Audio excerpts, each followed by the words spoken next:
설 연휴가 끝나고 일상으로 돌아온 오늘, 정치권에서는 경제를 살려야 한다는 구호가 여와 청와대를 가릴 것 없이 나왔습니다. 그만큼 경제 사정이 안 좋다는 뜻이겠고, 설 민심도 그런 쪽으로 쏠렸음을 보여주는 것 같았습니다. 그러나 정부와 여당이 경제를 회생시키는 능력을 과연 보일 수 있을지는 미지수입니다. 우선 야당 탓부터 하고 나선 대통령을 보니 그런 생각을 하지 않을 수 없었습니다. 경제 살리기 법이니까 빨리 처리해달라고 국회에 요구하는 법안의 내용을 뜯어보면 더욱 의심스럽습니다. 이런 가운데 정부가 태극기 개항률을 높이겠다며 법 개정을 추진하고 있는 것으로 알려졌습니다. 나라가 대체 어느 시절로 돌아가고 있느냐는 원성이 자자합니다. 2월 23일 월요일 뉴스K, 잠시 후에 시작합니다.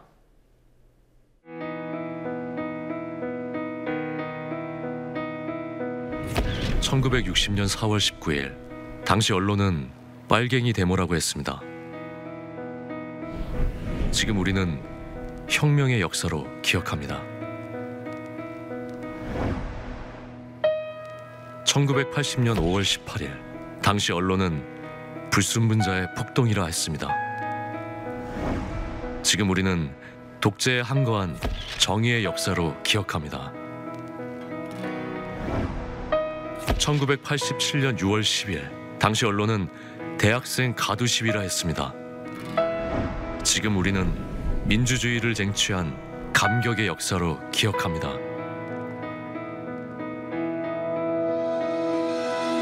백 없고 돈 없는 노동자, 서민, 학생들이 스스로 타올라 역사를 만들었습니다. 현실은 다시 타오를 것을 요구하고 있습니다. 아니, 이미 타오르고 있습니다.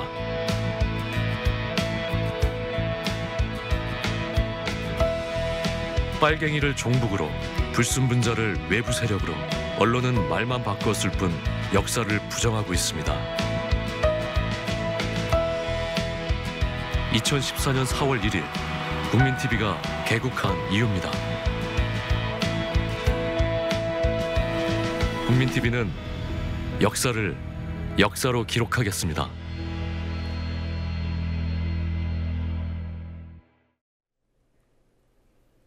설 연휴를 거친 후 정부와 여당이 강하게 밀고 있는 화두는 경제입니다. 새 국무총리가 취임했고 갈등의 핵심이었던 청와대 비서실장이 물러나는 상황에서 경제 구호로 분위기를 바꿔보겠다는 의도가 보입니다. 박근혜 대통령은 경제 관련 법안들이 국회를 통과하지 못하는 상황을 빗대서 국수가 불어 터진다는 표현을 썼습니다.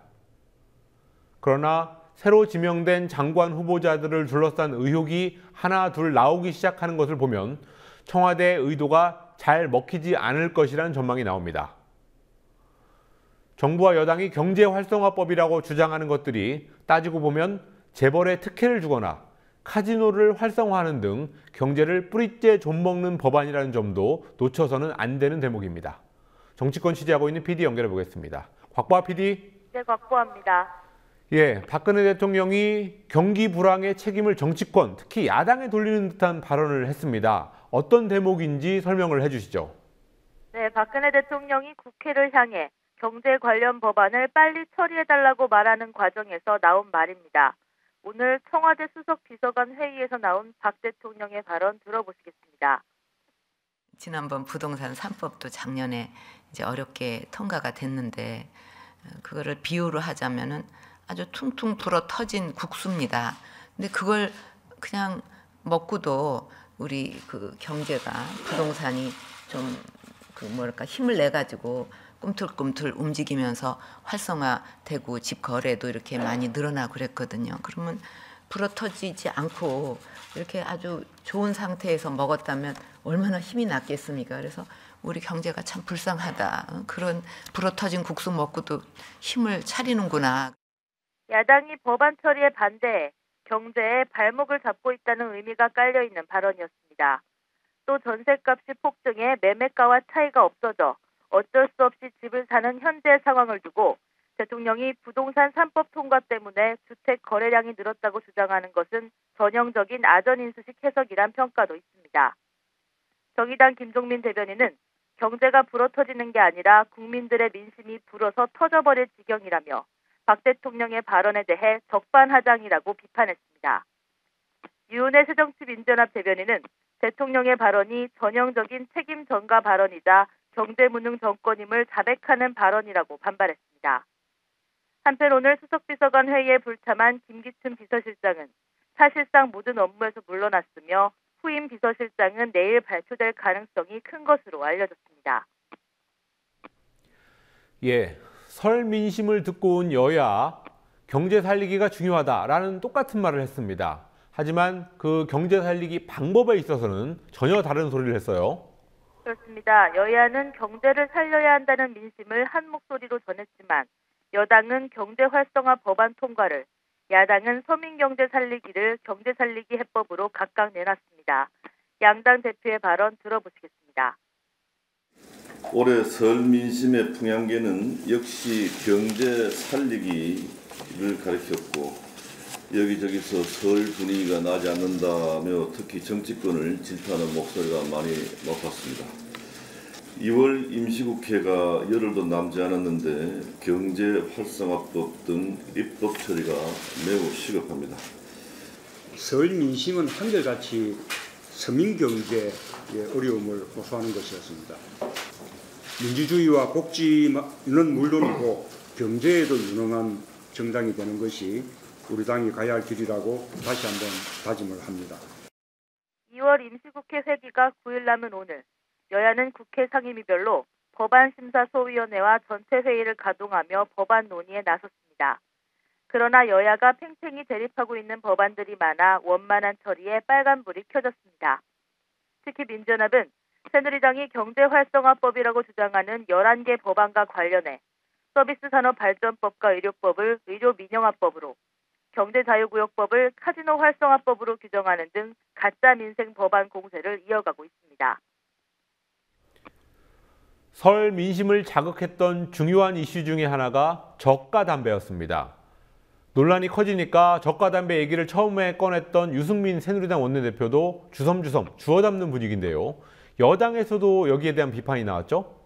그렇습니다. 지난 17일 유승민 원내대표가 담배값 인상에 따른 후속 대책으로 저가 담배 도입 검토를 지시한 후 여론이 급속도로 악화되자 여당에서도 비판의 목소리가 나왔습니다.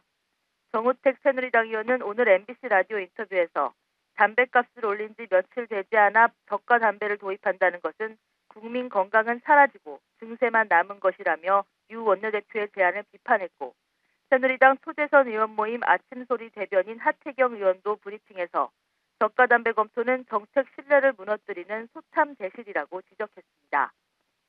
새정치민주연합의 주승용 최고위원은 오전 당회의에서 병주고 약주는 뒤죽박죽 정책으로 국민은 황당해하고 있다며 국민 건강을 생각한다더니 노인과 서민은 저가 담배를 펴 건강을 해쳐도 된다는 것이냐고 비판했습니다.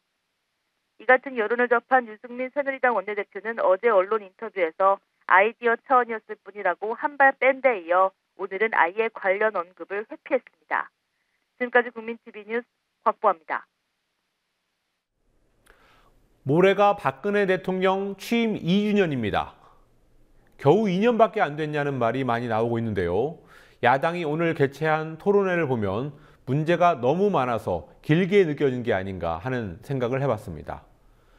그러나 새누리당은 야당이 2년 동안 발목을 잡아왔다면서 소수당인 야당에게 문제의 책임을 돌렸습니다. 대통령의 복심이라고 하는 이정현 최고위원에 돌리는 기상천외했습니다. 박근혜 정부가 2년간 성과를 냈더라면 그건 결국 실패로 규결될 것이기 때문에 성과를 안 낸 게 다행이라는 식으로 얘기를 했습니다. 박근혜 정부 2주년에 대한 여야의 평가를 권현주 PD가 보도합니다. 박근혜 정부 2년에 대한 야당의 평가는 혹독했습니다. 문재인 새정치민주연합 대표는 서민경제 파탄과 분열의 2년이라고 혹평했습니다. 지난 대선 당시 박근혜 대통령은 경제민주화, 복지, 사회 대통합을 약속했지만 되돌아온 것은 서민경제 파탄과 국민 분열의 연속이었습니다. 문재인 대표는 오늘 열린 박근혜 정부 평가 토론회에서 새누리당 집권 7년에 위기가 아닌 게 없다며 민주주의와 서민경제가 나락으로 떨어진 지 오래라고 비판했습니다. 우윤근 원내대표는 국민의 소리를 듣지 않고 야당 소리에 귀 기울이지 않았던 게 박근혜 정부 실패의 주된 원인이라고 말했습니다. 토론회 참석자들은 무능하고 무책임한 정부라며 한 목소리로 비판했습니다. 특히 김만흠 한국정치아카데미 원장은 단 1점도 줄 수 없는 정부라고 평가했습니다. 지전 정부하고 상대적인 비교가 가능할 수 있겠고 후보 때 약속했던 것을 얼마나 지켰느냐도 볼 수가 있겠고 또 2년 진행 과정 속에서 국민들의 요구에 얼마나 반응해 줬느냐 이것을 볼 수가 있을 것인데 모두가 거의 빵점에 가깝게 얘기할 수밖에 없습니다. 김만흠 원장은 어느 정부든 새 정부가 들어서면 적절하든 아니든 정책을 제시하는데 박근혜 정부는 그런 것이 없었다며 한마디로 비정상이라고도 표현했습니다. 어느 정부든 간에 새로운 정부가 들어서면은 그 새로운 정부가 보이는 뭔가 특징적인 면이 보인단 말이죠. 그리고 성공을 했든 못했든 아니면은 적절한 정책이었든 아니었든 간에 제시를 하는데 박근혜 정부는 그것이 없었다. 김진표 전 의원은 박근혜 정부가 집권 2년 차가 되는 작년에야 경제개혁 구상을 내놨다는 점을 들어 구체적인 국가운영 계획 없이 출발했다고 지적했습니다. 김 전 의원은 박근혜 정부의 가장 큰 문제로 인사 문제를 꼽으며 변화를 촉구했습니다. 가장 정상에 있는 대통령이 제 역할을 해야 되는데 인사하는 것마다 계속해서 이 잘못된 인사를 반복하니까 그것이 이제 국민 통합도 깨지고 국정 운영이 제대로 돌아가지 않지 않습니다.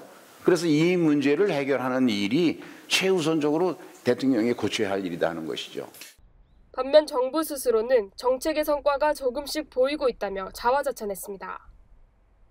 청와대는 오늘 정부 출범 2년 정책 모음집을 통해 경제, 국가혁신, 국민행복, 통일 기반 등 4개 항목별로 거뒀다고 주장하는 성과를 나열했습니다.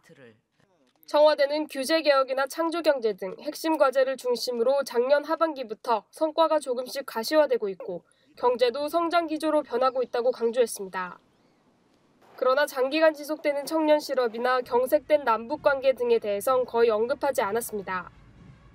새누리당의 평가는 칭찬 일색이었습니다. 대통령의 복심으로 불리는 이정현 최고위원은 오전 회의에서 기본이 철저한 국정 운영을 했다고 주장했습니다. 기초와 근본과 기본이 철저한 그러한 국정 운영을 통해서 3년이 아니라 30년의 발전, 미래를 준비하는 그러한 정책들을 일관성 있게 추진을 해온 것이 지난 2년이었다고 생각합니다.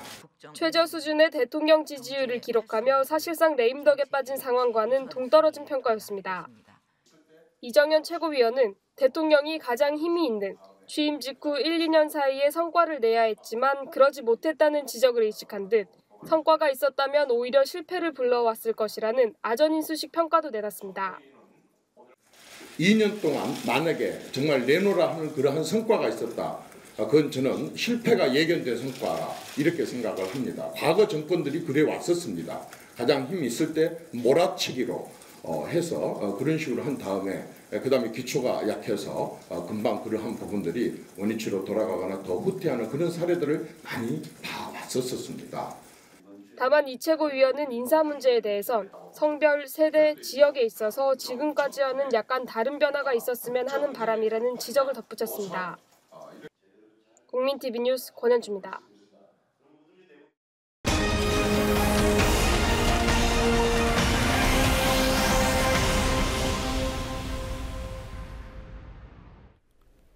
한 우익단체가 박원순 서울시장과 서울시 공무원들에 대해서 광화문 세월호 농성장 천막을 지원한 후에 철거하지 않았다면서 직권남용과 직무유기 혐의로 검찰에 고발했습니다.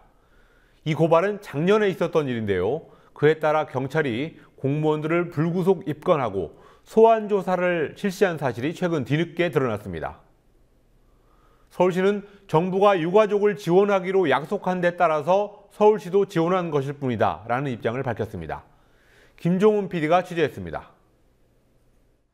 서울 광화문광장 세월호 농성장에 천막을 지원한 서울시 소속 공무원들이 경찰 조사를 받았습니다. 지난해 8월 정의로운 시민행동이라는 우익단체가 서울시를 상대로 농성장에 천막을 제공한 뒤 철거하지 않은 것은 직권남용과 직무유기라며 검찰 고발했기 때문입니다. 불법 설치한 것이고 거기에 서울 시민의 세금이 들어가서 지금 그 텐트를 지금 치고 있는 건데 이것은 그 담당자들의 철거를 못하는 것, 직무유기 그리고 거기다 불법 텐트를 친 건 직권남용이다 이건. 수사를 맡게 된 서울 종로경찰서는 지난해 11월 광화문광장 관리 담당자인 서울시 역사도심재생과장과 도심관리팀장을 피고발인 신분으로, 천막을 설치한 총무과장을 참고인 신분으로 소환 조사했습니다. 이들이 조사에서 내부 지시에 따른 것이라고 답하자 경찰은 이달 초 상급자인 도시재생본부장과 행정국장을 서면 조사한 사실이 뒤늦게 알려졌습니다. 서울시는 국가적인 지원을 약속한 만큼 정무적 판단에 의해 천막을 설치했다고 설명했습니다. 국가적으로도 그 지원을 해주기로 약속을 했었고 그렇지 않습니까? 저희는 그 측면을 계속 보고 있습니다. 예. 일환으로. 예. 광화문광장에 천막이 처음 들어선 날은 세월호 참사 3개월 뒤인 작년 7월 14일입니다. 단원고생 고 김유민 양의 아버지 김영호 씨가 세월호 특별법 제정을 요구하며 45일 단식 농성을 시작한 날입니다. 이후 시민들의 연대 농성이 늘자 서울시는 유가족 천막 주변에 가로 3m, 세로 3m짜리 천막 13개를 설치 지원했습니다. 이 중 5개는 서울시 소유고 나머지 8개는 서울시가 임대한 천막입니다. 서울시를 고발한 우익단체는 시민의 세금으로 천막 임대료를 지불해 지원하고 있는 만큼 당장 철거해야 한다고 주장합니다. 하지만 세월호 국민대책위는 유가족들이 광화문을 지키는 것은 철저한 진상규명을 위해 불가피하다고 밝혔습니다. 여당 측 수천 위원들이 노골적으로 이 준비 작업에 딴지 걸기를 하면서 그 위원회가 지금 사실은 진상규명을 위한 활동을 제대로 할 수 있을지 굉장히 걱정되는 상태이거든요. 그런 점에서 가족들이 광화문을 지키면서 철저한 진상규명을 요청하고 안전 대책을 마련해 줄 것을 촉구하는 거 이것은 불가피하고. 한편 세월호 희생자 고 이승영 군의 아버지 이호진 씨와 누나 이아름 씨는 오늘 진도 팽목항에서 세월호 모형을 수레로 끌면서 삼보일배를 시작했습니다. 이호진 씨 부녀는 세월호 인양과 진상규명을 촉구하며 오는 6월 광화문광장에 도착할 예정입니다.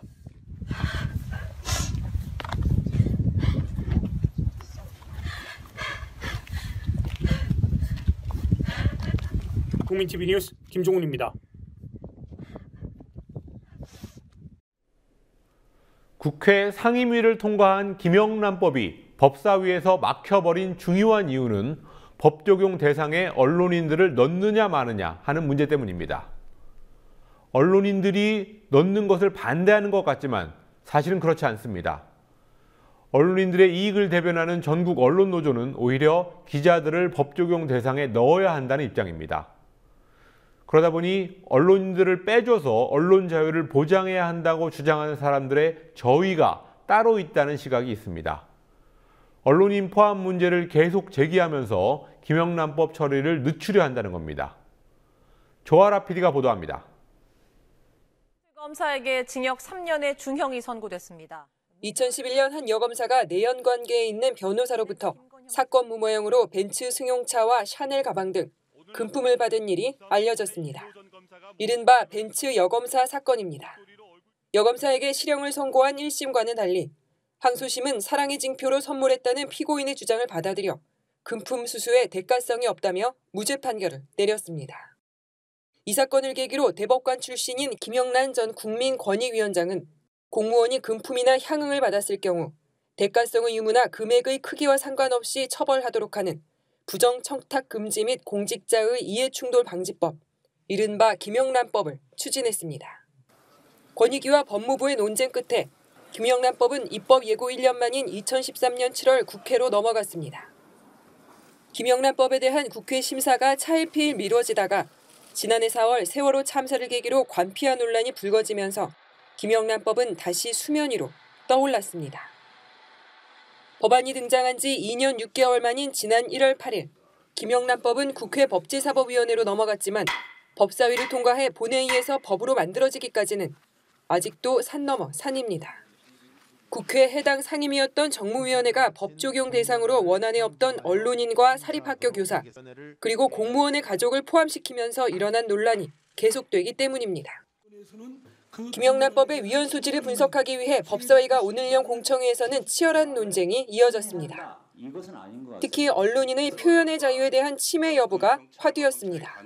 이 법안은 정치 권력이 언론과 정적 적용 수단 등 제도적 악용 방지 장치가 마련되지 않으면 통과되어서는 안 됩니다. 표적 수사, 자의적 법 집행과 한정된 인력의 한계가 극복되어야 합니다. 기본적으로 이제 언론이 권력적 측면에서 말하자면 입법, 사법, 행정 그런 기관보다 어떤 경우에는 더 큰 권력을 가질 수도 있는 그런 상황이 있습니다. 말하자면 정치 권력과 결탁해서 우리 사회의 부패와 비리를 만들어내는 그런 하수인으로 전락한 그런 상황이 되어버렸습니다. 김영란법의 언론 포함은 지극히 자연스러운 일이라고 생각합니다. 민원연과 전국 언론노조 등 언론단체들은 김영란법 적용 대상에 언론인을 넣어야 한다는 입장입니다. 정의화 국회의장은 김영란법 처리를 위해 법사위원장과 정무위원장, 여야 대표, 원내대표, 정책위의장이 만나는 8인 협의체를 제안하며 중재를 시도했지만 2월 국회에서 김영란법을 우선 처리하겠다는 여야의 합의가 지켜질 가능성은 높지 않아 보입니다. 국민TV 뉴스 조아라입니다. 박근혜 대통령의 사촌 언니이자 김종필 전 국무총리의 부인 박영옥 씨가 며칠 전에 별세했습니다. 이 일을 계기로 박근혜 대통령 일가가 재조명되고 있습니다. 박영옥 씨의 아버지 박상희 씨, 또 박 대통령의 아버지인 박정희 전 대통령, 그리고 박상희, 박정희 형제와 우정을 나눈 황태성이라는 사람이 주요 등장인물입니다. 드라마틱한 가족사라고 표현하는 경우가 있지만 그렇게 낭만적으로 볼 것만은 아니라는 사실을 다음 리포트에서 전해드립니다. 강신혜 PD입니다. 지난 21일 생을 마친 김종필 전 국무총리의 부인 박영옥 씨, 박정희 전 대통령의 형 박상희 씨의 장녀로 박근혜 대통령과는 사촌지간입니다.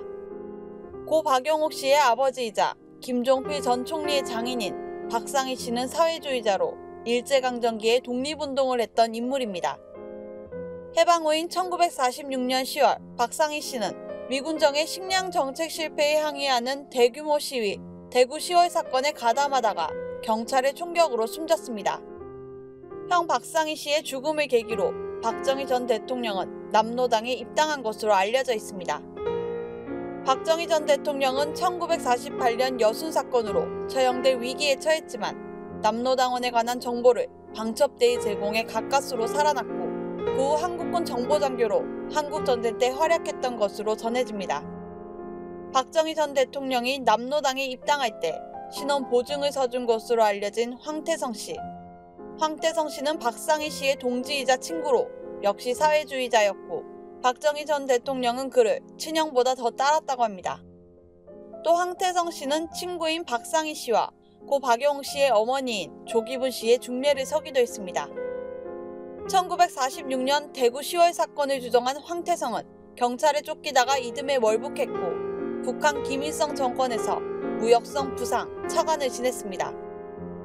그러다가 1961년 5월 16일 박정희 소장그룹이 쿠데타를 일으켜 정권을 잡자 황태성은 그해 8월 31일 두 사람을 만나기 위해 밀사로 파견됐습니다. 서울에 온 그는 우선 친구 박상희의 딸 박영옥 씨를 만났습니다.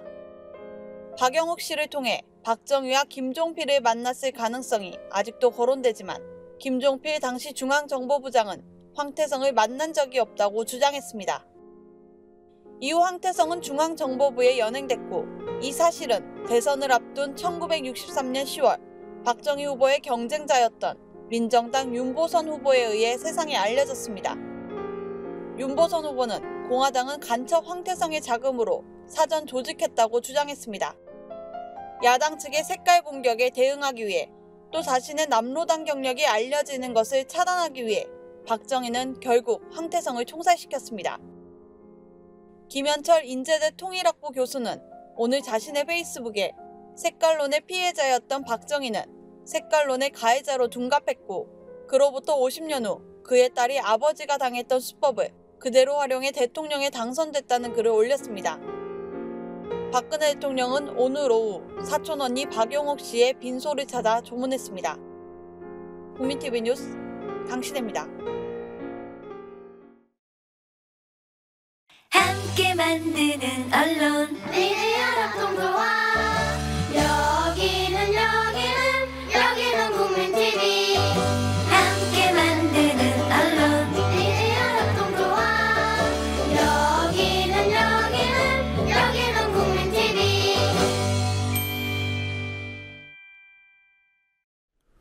유치원생들이 국기 개양 교육을 받고 모든 건물에 국기 개양대 설치를 의무화하는 전방위적인 애국운동이 추진된다고 합니다. 행정자치부가 총괄하고 교육부와 문화체육관광부 등 여러 부처가 동참하는 운동인데요.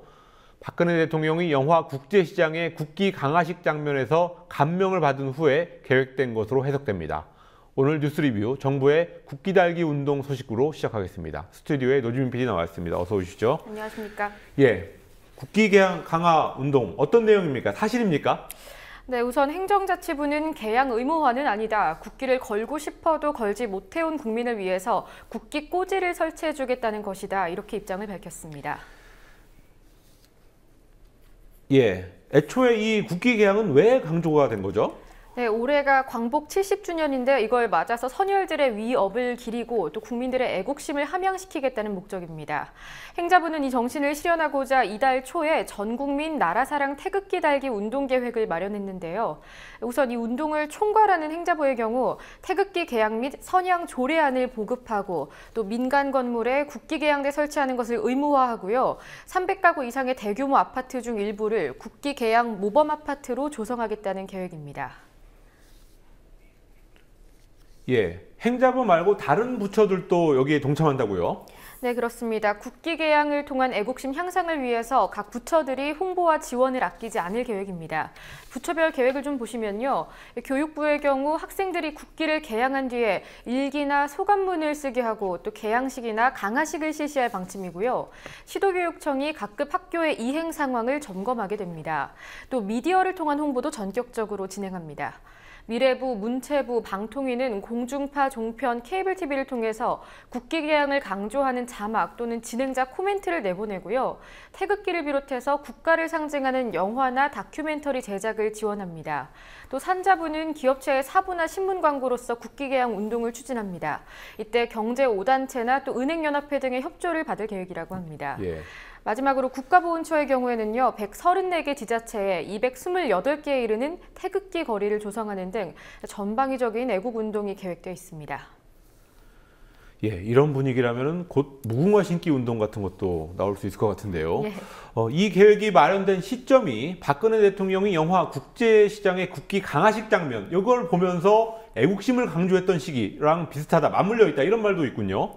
예, 그렇습니다. 박 대통령이 지난해 말 국제시장을 관람한 뒤에 행자부가 전국 부단체장 회의를 통해서 이 운동 계획을 발표했고요. 또 그로부터 일주일 뒤에 박 대통령이 청와대에서 국제시장에서 나온 국기 개양식 장면을 이야기했다는 겁니다. 이렇게 뜬금없는 애국운동 소식이 전해지자 당황스럽다는 반응이 이어지고 있습니다. 일각에서는 정부에 대한 불만을 애국심으로 희석시키려 한다는 의혹도 제기됩니다. 정의당 김종민 대변인은 오늘 브리핑을 통해서 이 사안을 얘기했는데요. 아버지 박정희 대통령에 대한 추억은 제발 본인의 앨범에만 간직하시라. 애국심은 중요한 덕목이지만 사랑은 강요한다고 해서 생기는 것이 아니다라고 말을 했고요.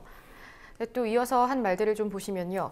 영국의 저명한 비평가인 세뮤얼 존슨은 애국심은 무례한의 마지막 도피처라는 말을 남겼다. 이 말을 인용하면서 박 대통령이 지금 자신이 어느 경계에 서 있는지 심각하게 고민해야 할 것이라고 말했습니다. 예, 다음 자원외교 소식으로 넘어가겠습니다. 한국가스공사가 내전으로 인한 위험성이 있다는 것을 알고도 이라크에 있는 유전에 투자했다. 이런 비판이 나왔습니다. 네, 현재 가스공사는 주바이라, 바드라, 아카스, 만수리아 등 이라크에 2개의 유전과 2개의 가스전을 운영하고 있습니다. 예. 최경환 당시 지식경제부 장관이 재임했던 2010년부터 2011년 사이에 추진된 사업인데요. 이라크 내전 상황이 격화되면서 사업이 중단되거나 또 진전을 보지 못하고 있는 상황입니다. 정의당 김재남 의원은 외교부 등의 우려와 만류에도 불구하고 가스공사가 투자를 강행했던 것으로 확인됐다고 밝혔습니다. 예, 외교부의 우려와 만류, 어느 수준의 경고가 있었던 겁니까? 네, 그 당시의 외교 문서들을 보면서 설명드리도록 하겠습니다. 예. 우선 2010년 9월의 문서입니다. 아카스 가스전은 과거 알카에다 본부가 있었던 안바르주에 소재하고 시리아 국경에 있어서 불안하다. 또 만수리아 가스전의 경우에는 반정부 세력의 본거지다라고 밝혔고요. 예. 또 이어서 2010년 10월, 같은 해 10월에 보시면 안바르주는 외국 회사들이 작업하는 것을 저지하고 경호도 제공하지 않을 것이라는 입장을 밝혔다. 그 국내에서조차 부정적이라는 겁니다. 그리고 마지막으로 또 하나 더 보시겠습니다. 국제 석유 개발 회사들이 불참하고 있다라고 하면서 그 이유로는 가스전이 치안이 불안한 지역에 위치해 있기 때문이고 또 아카스 가스전의 경우에는 안바르 주정부가 중앙정부의 이런 개발 계획에 반대한다는 입장을 표명했다라고 밝혔습니다. 예, 사실 저 정도의 정세 분석이라고 하면은 외신이 아니라 그냥 국내 신문의 국제면만 봐도 다 알 수 있는 건데요. 저런 네. 걸로 그냥 무시했다 이렇게 볼 수 있겠군요. 이 유전별로 정확한 위치는 어떻게 됩니까? 네, 화면을 보면서 좀 설명드리겠습니다. 예. 우선 아카스, 만수리아 가스전의 경우에는요, 이라크 내에서도 내전 위험성이 높은 서부에 인접해 있습니다. 아카스 가스전이 위치한 안바르주는 알카에다 본부가 있던 곳입니다. 또 지난 2013년에는 무장 세력 피습으로 현지 업체 직원 2명이 사망하는 일도 있었고요.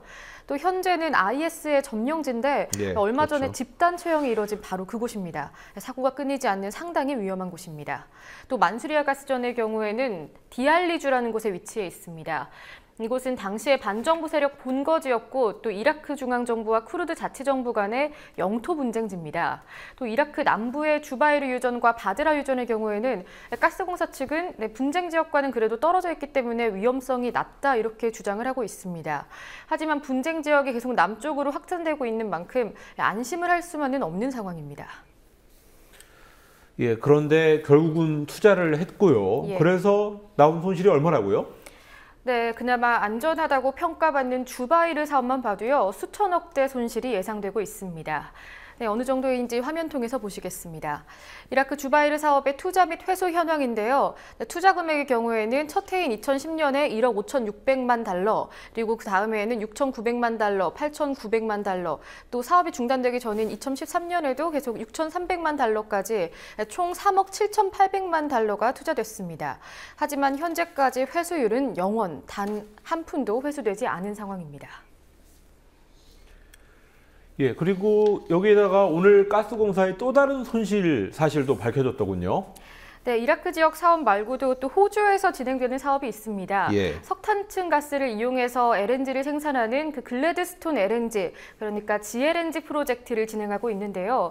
애초에 경제성이 떨어지는 사업이라는 평가가 있었음에도 불구하고 공사 측이 사업 가치를 부풀렸고 그 결과 이렇다 할 성과는 보지 못하는데 이자로 지출되는 비용만 계속 늘고 있다는 지적입니다. 네, 우선 사업 경제성의 경우 어떻게 분석이 됐는지 좀 비교를 해보겠습니다. 예. 2012년 이사회 보고 당시에는요, 내부 수익률이 9.4%, 그리고 순현재 가치가 1억 6,900만 달러라고 평가했습니다. 하지만 현재 실제 전망은 내부 수익률은 6.89%로 더 낮고요. 또 순현재 가치의 경우에는 오히려 마이너스 3,800만 달러, 네, 훨씬 적자를 볼 수 있는 상황이라는 겁니다. 예, 이 뜻은 사업성이 없다 이런 뜻이나 마찬가지군요. 예, 그렇습니다. 하지만 이미 투자는 진행됐고 또 투자금에 대한 이자 비용은 지난 6년간만 해도 3,400억 원이 넘었습니다. 예. 네, 지난 투자 금액들이 어떻게 이루어졌는지 좀 보시겠습니다. 2009년에는 4억 원이었다가 43억 원, 318억 원 해마다 늘었고요. 지난해에는 1,299억 원까지 들었습니다.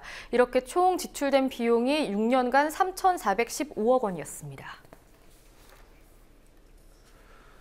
예, 다음 소식으로 넘어가겠습니다. 우리 시간으로 오늘 낮에 있었던 아카데미 시상식 수상자들의 이른바 개념 수상 소감이 화제가 됐더군요.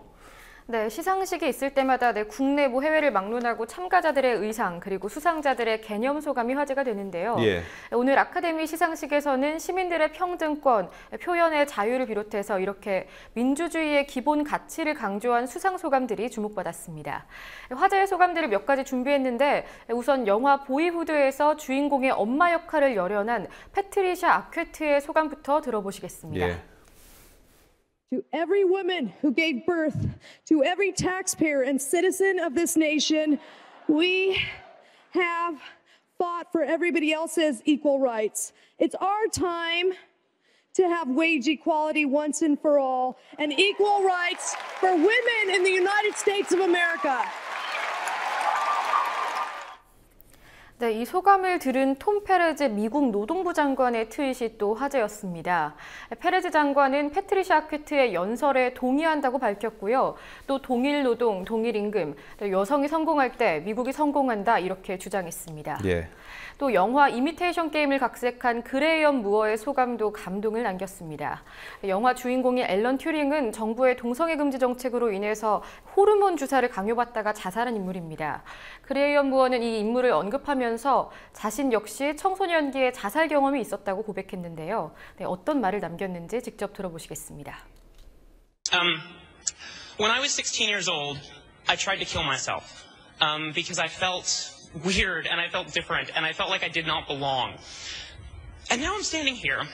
And so I would like for this moment to be for that kid out there who feels like she's weird or she's different or she doesn't fit in anywhere. Yes, you do. I promise you do. You do. Stay weird, stay different, and then when it's your turn and you are standing on the stage, please pass the same message. 예, 그리고 전직 미국 국가안보국 직원 에드워드 스노든이 NSA의 개인정보 수집 실태를 폭로했던 이 내용을 다룬 영화도 오늘 수상을 했군요.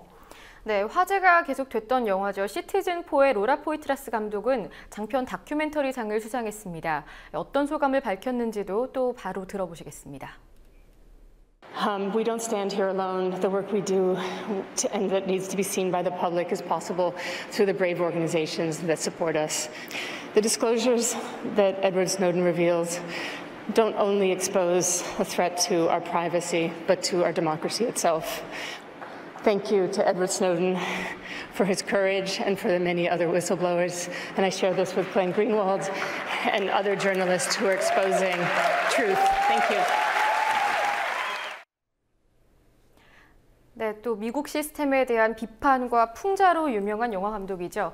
마이클 무어는 영화를 만든 사람들의 용기가 훌륭했다면서 에드워드 스노든은 미국의 영웅이다라는 트윗을 남겼습니다.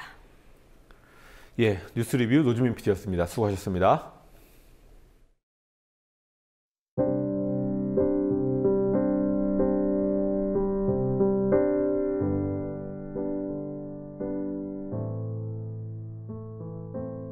을미년 첫 엽서로 이 판화를 선택했습니다. 토정 비결을 사서 보신 분들이 계실까요? 신년 운세나 타로점을 보신 분은요? 재미삼아 보았다는 핑계를 대지만 마음 한구석에 있는 기대를 부정하기 어렵습니다. 길한 운이 있다는 말을 듣고 싶은 거지요. 누군들 흉한 운을 바랄까요? 용한 사람, 신통한 사람을 찾아서 여기저기 다니기도 한다지요.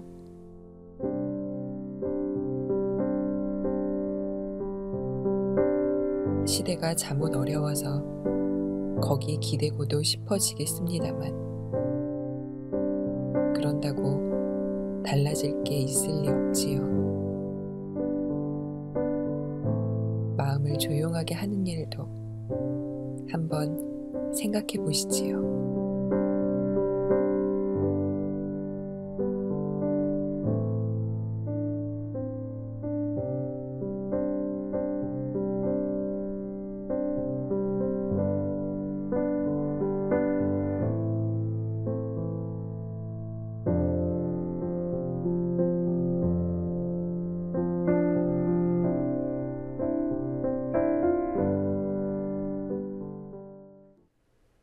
2월 23일 뉴스K 마치겠습니다. 시청해주신 여러분 고맙습니다.